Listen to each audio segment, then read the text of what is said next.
Tentang masalah anjuran agar Anda melakukan sholat 2 rakaat setelah wudu, yang dikenal dengan sunnah wudu. Ya. Ini juga bagian daripada hal yang perlu diperhatikan, ya. Di dalam riwayat dari Abu Hurairah radhiyallahu anhu dengan sanad sahih bahwa Rasulullah SAW bersabda, "Ya Bilal," beliau berkata kepada Bilal, "Wahai Bilal, hadithni bi arjah amalin amiltahu fil Islam." Beritahukan kepadaku amalan apa dalam Islam yang paling kamu harapkan pahalanya. Nah.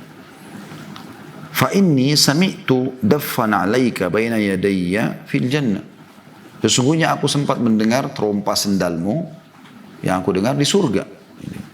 Qala ma amiltu amalan arja' indi min anni lam atatahhar tuhuran fi sa'atin min lailin aw naharin illa sallaitu bidzalika at-tuhur ma kutiba li an usalliya.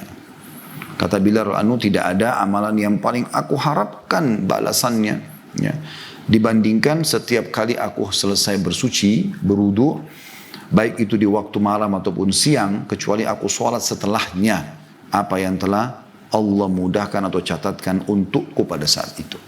Ya. Jadi di sini, di hadis ini diriwayatkan Bukhari Muslim, ya, menandakan Bilal anu terdengar terompas sendalnya oleh Nabi SAW di surga sementara dia masih di dunia, masih hidup, tapi sudah seperti ada jaminan dia masuk ke dalam surga karena sukanya mengerjakan sholat 2 rakaat wudu setelah berwudu. Juga hadis yang lain dari Uqbah Ibn Amir radhiyallahu anhu, dia berkata bahwasanya Rasulullah SAW bersabda, "Ma min ahadin yatawadda fa yuhsinul wudu."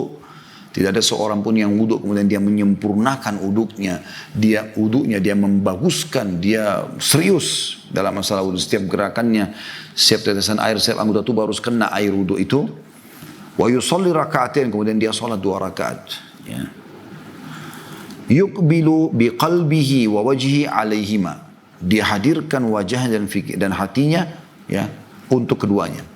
Wajah dan hatinya, ya, atau hatinya dengan wajahnya. Maksudnya dia khusyuk.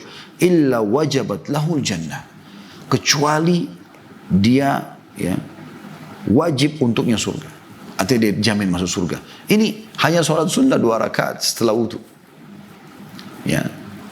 Jadi ini mirip dengan hadis tadi. Kalau tadi Bilal sudah pasti masuk surga atau dipastikan masuk surga radhiyallahu anhu karena memang beliau meninggal dalam keadaan iman dan masya Allah pengorbanan dalam Islam, juga karena amal ini yang dia kerjakan.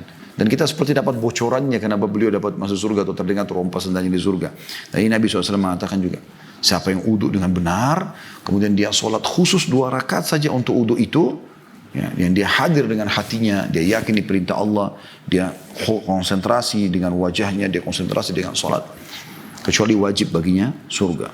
Dan ini hadis sahih diriwayatkan Muslim, Abu Dawud, An-Nasa'i, Ibnu Majah, Ibnu Khuzaimah. Ya. Dan ini saya nukil dari kitab sholat atau kitab tahara dari At-Targhib wa Tarhib, ya, kitab Al-Mundhiri. Juga hadis dari Zaid bin Khalid Al-Juhani radhiyallahu anhu bahwa Rasulullah SAW bersabda, "Man tawadda fa hasana al-wudu' thumma salla rak'atain la yashu fihi ma ghufira lahu ma taqaddam min dhanbi." Barang siapa yang berwudu lalu dia membaguskan wudunya, kemudian sholat 2 rakaat di mana dia tidak lalai di dalamnya, maksudnya konsentrasi khusyuk, maka diampuni dosa-dosanya yang telah lalu. Diriwayatkan oleh Abu Dawud. Ini luar biasa, keutamaan yang luar biasa gitu. Ya. Kemudian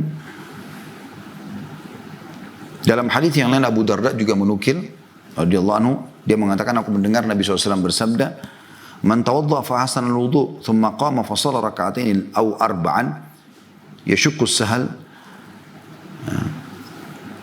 Kemudian dikatakan yuhsinu fihinna dzikra wal khusyu'a thumma astaghfara Allah ghafara lah.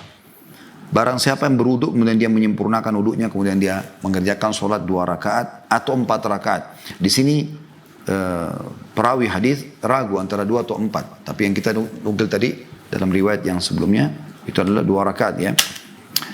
Kemudian dia menyempurnakan zikir-zikir sholatnya, khusyuknya. Kemudian dia beristighfar kepada Allah, kecuali Allah akan maafkan kesalahan-kesalahannya. Dan sekian banyak teman-teman sekalian hadis-hadis tentang masalah keutamaan wudu itu. Kalau kita mau bahas maka tidak akan cukup waktu kita karena banyak sekali keutamaannya. Dan saya sarankan teman-teman untuk kembali baik di medsos ataupun teman-teman di Japnas ya, untuk kembali ke bahasan kami khusus membahas masalah itu. Ada keutamaan wudu dalam kitab Tahara dan juga bab kitab wudu di Sahih At-Targhib Tarhib. Ini sering kami bedah di hari Jumat pagi ya. Di pekan pertama sama Jumat pertama sama Jumat ketiga itu jam 10.30 sampai jam 11.30 waktu Jakarta.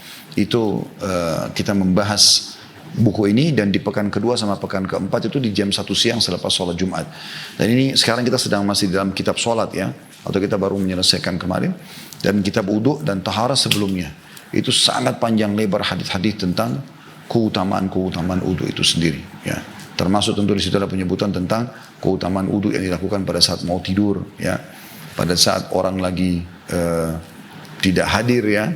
Ya dalam arti kata orang lagi malas-malasnya pada saat mau tidur, atau selepas berhubungan biologis pada saat belum mau mandi, maka dia dianjurkan wudu. Ya itu sudah panjang lebar saya jelaskan.